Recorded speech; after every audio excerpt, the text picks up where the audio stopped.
Hello, everyone. Welcome to I've Heard of Her, our monthly discussion series where we talk about women from history. It's very exciting. Today, we're going to talk about Josephine Baker. She was a dancer, a singer, a civil rights activist, and a spy. It's going to be fun. We're in for a lot today. So, I guess we should introduce ourselves first. My name is Samantha Machalik. I am the registrar here at the Kenosha Museum campus in downtown Kenosha. I am part of the collections department. Actually, I work with taking care of all the paperwork and related things with the objects in the collection. Sometimes I help put up exhibits. But Jenn gets me out of my office once a month. Well, she used to. Now we're recording from my office. And I get to talk about women from history, and it's very exciting. I'm Jenn Edginton. I'm curator of education here at the Kenosha Museum campus. So I focus primarily on social studies, so talking about people and cultures. So you'll often find me here at the Civil War Museum or next door at the Kenosha Public Museum talking about cultures. And I'm very lucky that Samantha will do this program with me. So. Really quick, because we are virtual, and if you have not been to our museum yet, we are the Civil War Museum. We are located in Kenosha, which is right on the lakefront of Lake Michigan, and we're located halfway between Chicago and Milwaukee. It's a beautiful town, and our museums are amazing. Our Civil War Museum itself, it focuses on the 7 states that make up the upper Midwest and their role within the Civil War. So, you might be asking how Josephine Baker plays a role into a Midwest Civil War museum. Well, Samantha's going to kind of tell you why. Yes, it's an excellent point, Jenn. Because if you know anything about her, you know she was alive in the 20th century, and that is well after the Civil War. But we do this program in recognition of the 100th anniversary of women gaining the right to vote. This is actually marks our 13th woman. We've been doing this for officially a year now. It's very exciting. Amazing. Yeah, I know. And so we're celebrating the 19th Amendment that was passed in 1920. And so that is why we are doing this program. We would like to highlight women's history. A lot of times, women's stories get passed over. And so we try to talk about a woman that maybe you kind of sort of know, but you don't know all the details about her life. So that's what we're going to do today for Josephine Baker. Absolutely. All right, we're going to get started. Again, we're talking about Josephine Baker today, and we're going to start with her childhood. We're going to start at the beginning. And if you have been to one of our programs on site, lucky you, because there wasn't that many, but they used to be a lot of discussion, and it was a full hour. Unfortunately, with our online platform, we just don't have the opportunity to have a discussion in person, so you'll notice this is a little shorter. We will ask a discussion question at the end, and we hope you participate in our chat, but we'll get to that in a little bit later. So let's go back to Josephine. She was actually born Frida Josephine McDonald on December 3rd, 1906 in St. Louis. Her mother was Carrie McDonald and her father was Eddie Carson. Her mother had dreams of being a dancer and her father was a vaudeville drummer. So it kind of makes sense how they met each other.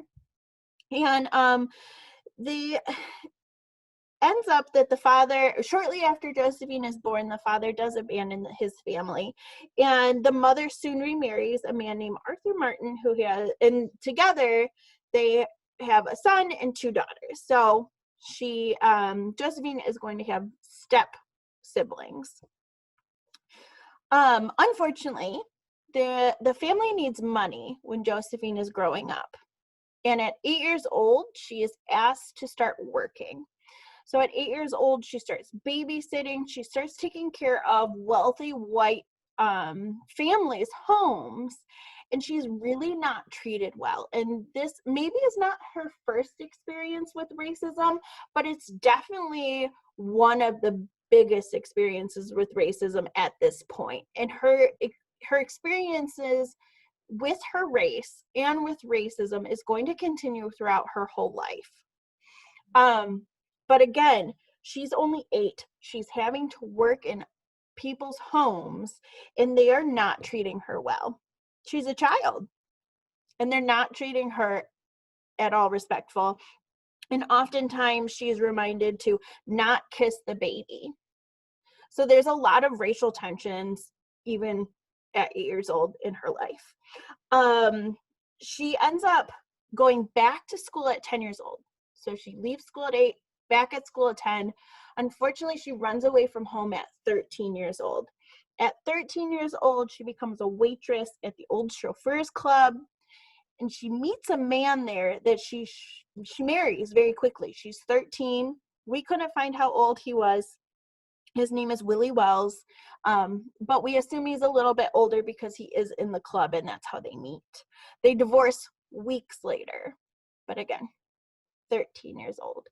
And this is also the time that she starts dancing. So she starts practicing in clubs, and she's out on the street performing, and she's starting to make money from onlookers out in the street. So she's practicing her skills, she's honing her craft, and she's also developing a love for dancing, which starts really, and she starts blooming. And in 1919, she starts touring the U.S. So she's with the Jones Family Band and the Dixie Steppers performing comedic skits. So again, she's able to do kind of that career her parents were on the trajectory to do. And in 1921, she marries Willie Baker. They divorce a few years later, but she does decide to keep his last name of Baker.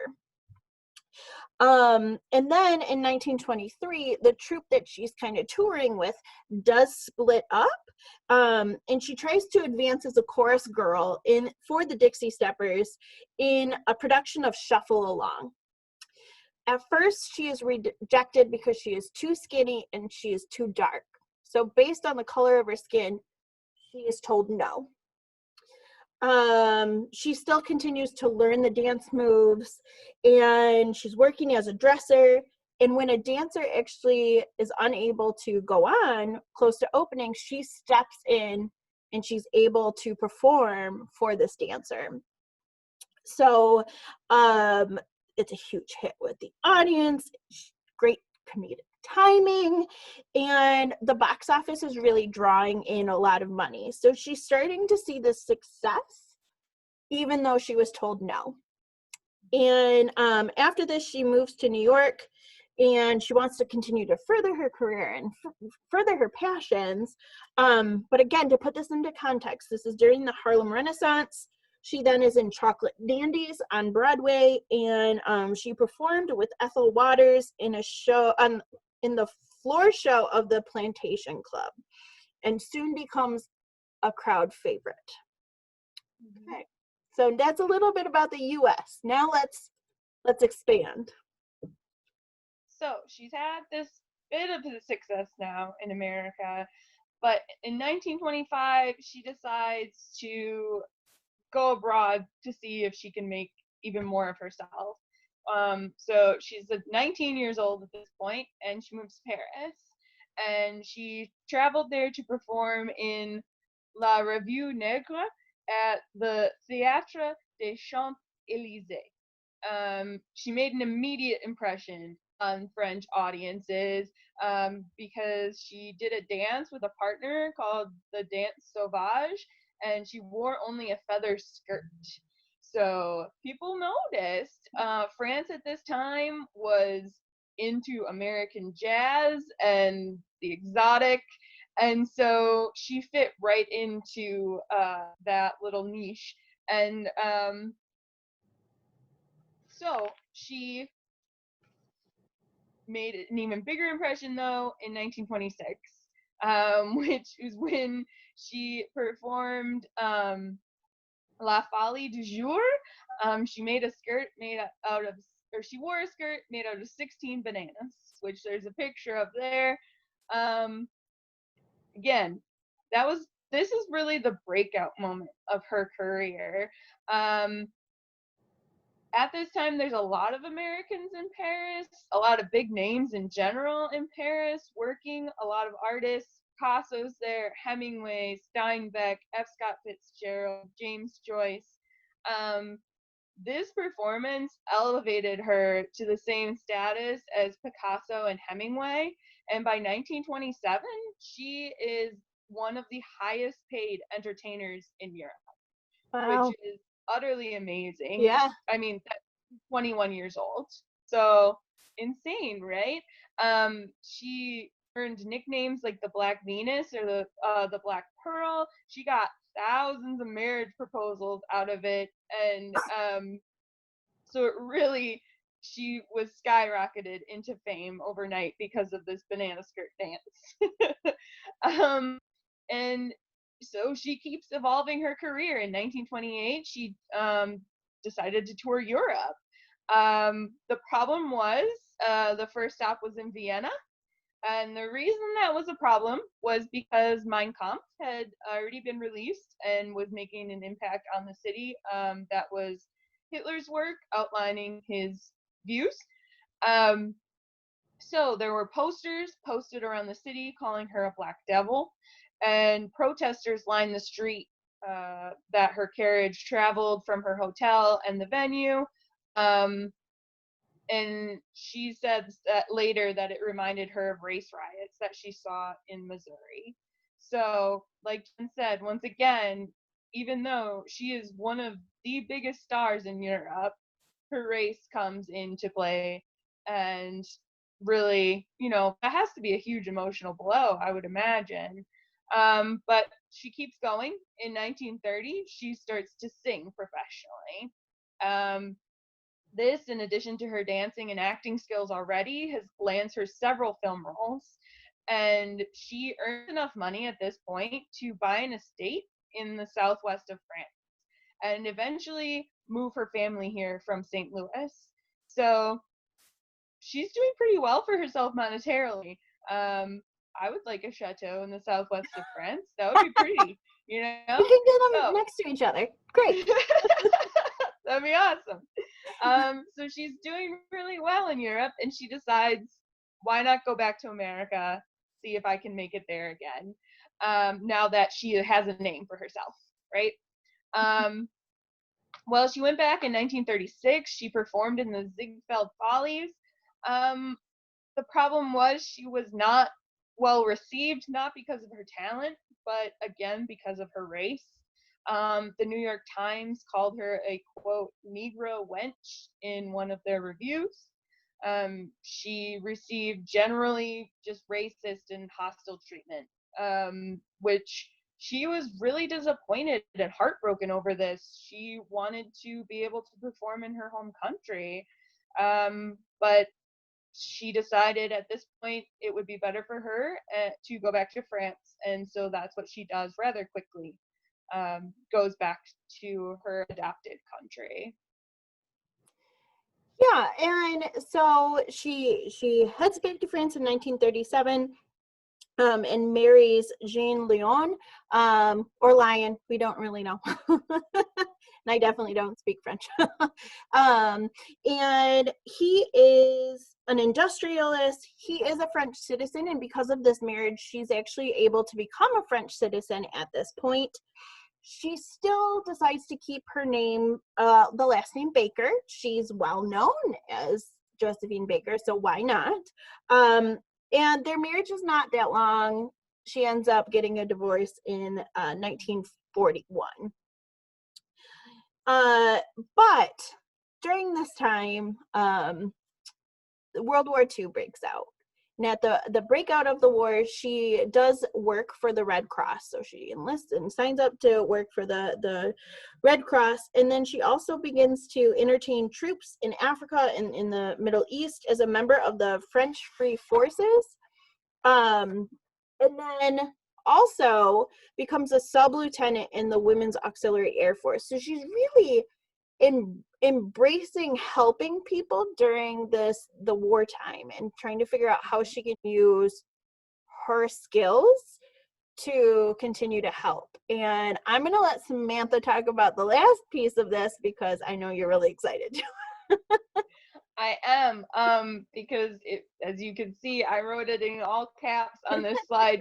She worked as a spy for the French resistance, which is awesome. So we're going to talk about this.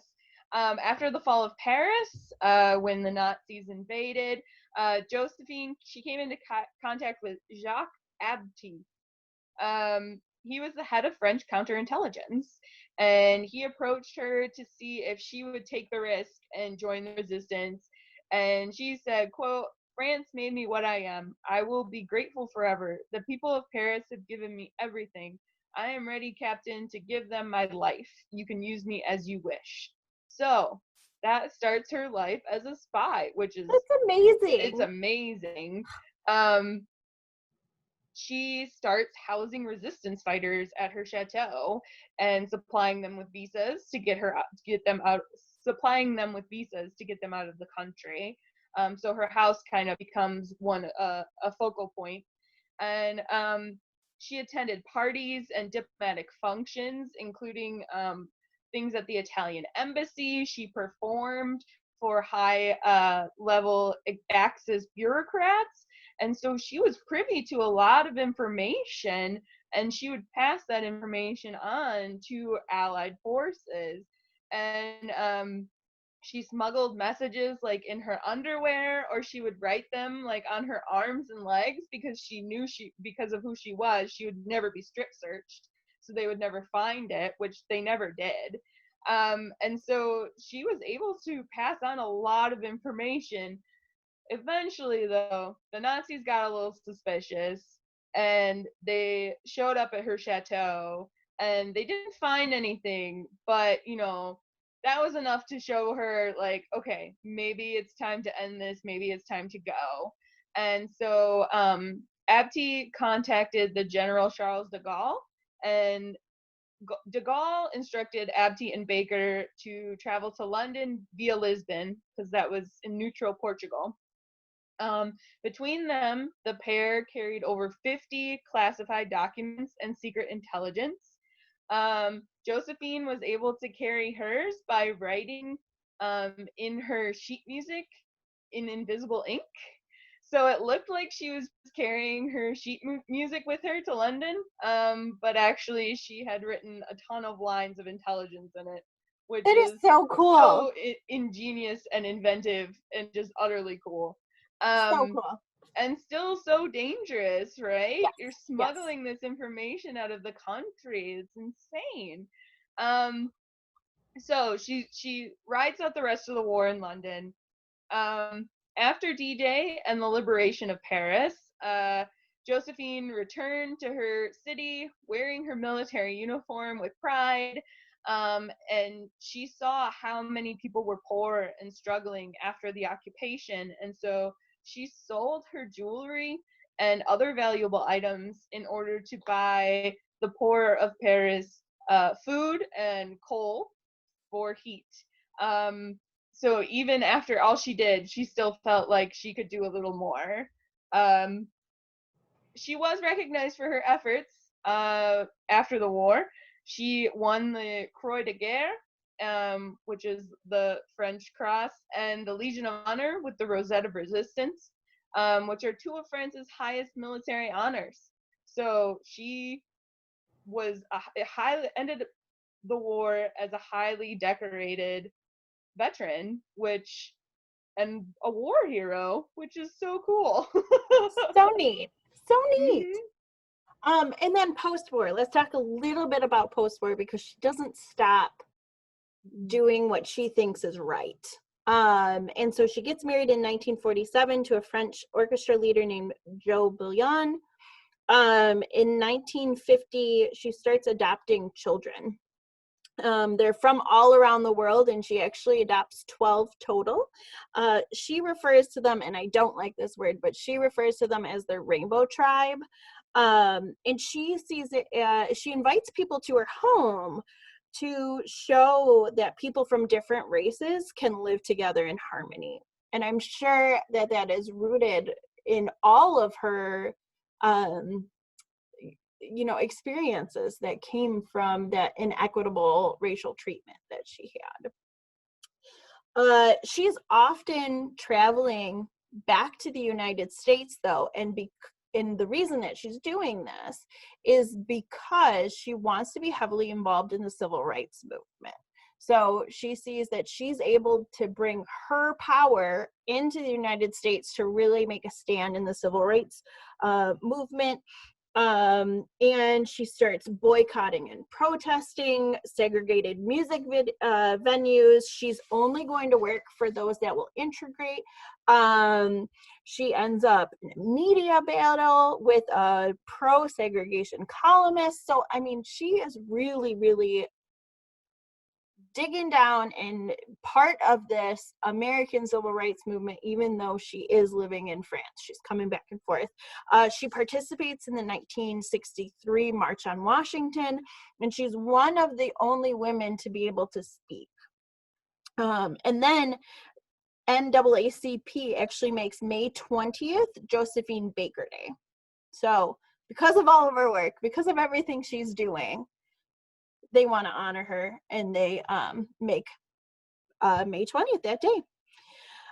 So during this time, she develops a close friendship with artist Roby Brady. She is divorced again from Joe, where they adopted all the children, and their relationship, Brady and her relationship, turns romantic. They exchange vows with no witnesses in a Mexican chapel in 1973. It's a very incredibly important bond to her the rest of her life.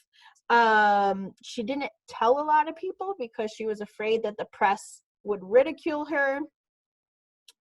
So in 1973, she also performs at Carnegie Hall. And this is huge for her because she felt that she was rejected by the American industry. And so this is her kind of homecoming, right? And she actually ends with a standing ovation, and she starts crying because it's very powerful. It's a very big feat for her. In April 1975, Baker performs at a theater in Paris, which is the first of a series of performances celebrating her 50th anniversary of arriving in Paris. So her Paris debut. And multiple kind of famous people we would know were there, including Princess Grace of Monaco, who we know as Grace Kelly, and they were very close friends too. She dies very short after, like days after this happened, with her performance. She dies in April 12th of 1975 from hemorrhage, and she was only 68. At least 20,000 guests lined the streets of Paris to watch her funeral procession, and she was given a 21-gun salute by the government, making her the first American woman in France to be buried with military honors. That's amazing. There's a lot to unpack with Josephine Baker, and obviously we did a very quick, condensed version, but her story is really, really powerful. And so if you have seen our program before, we'd like to ask some questions. We struggled a little bit with what kind of question we wanted to ask about Josephine Baker. So we asked this question: what do you think of her life? Would you be friends with her? Would you want to hang out with her? Let us know. Post it in the comments to this video. But Samantha, what do you think? I would want to be friends with her because she seems super cool, but she seems way cooler than I am, definitely. But she just seems like an amazing person. She seems like one of those people that just never stops, you know? Yeah. She's always on to the next thing, on to the next thing. And so she's a remarkable woman, for sure. Yeah, absolutely. Mm-hmm. Completely agree. Yeah, I'm same page. So thank you for listening to us talk about Josephine Baker. Samantha, you want to give them a teaser at the next one? Yeah, so next month, we're going spooky. We're gonna talk about Lizzie Borden. So we're going to find out if she axed her family to death or not. Well, we probably won't find that out because people don't know, but we're gonna talk about it, and Absolutely. um, we'll say whether we think she did it or not at the end. We'll figure it out. Absolutely. And that will be the third Thursday of the month. So in October, it will be on our Facebook page, on our social media. We just want to thank you so much for listening. We really enjoy this program and we hope that you do too. So thank you so much. Thank you.